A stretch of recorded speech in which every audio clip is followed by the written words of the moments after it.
በዚህ ሰዓት የሚያዋጣን ክርስቶስ ብቻ ነው። ኢየሱስን በጣም ነው የምወደው። በጣም ሲገረፍ የሾህ አክሊል ሲደፋ ጎኑን በጦር ሲወጋ እንደገና ያ ሁሉ ህዝብ ተሰብስቦ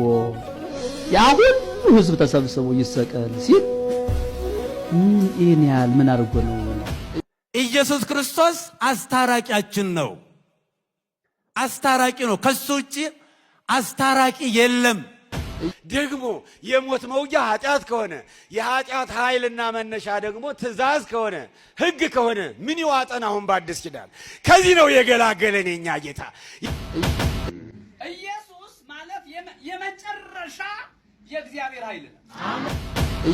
ወንጌል ደንቆሮን እንዲሰማ የማድረግ ኃይል አለው። ያደረገው ነገር እጅግ ውድ ነፍሱን ነው አሳልፎ ለሰው ሰጠው።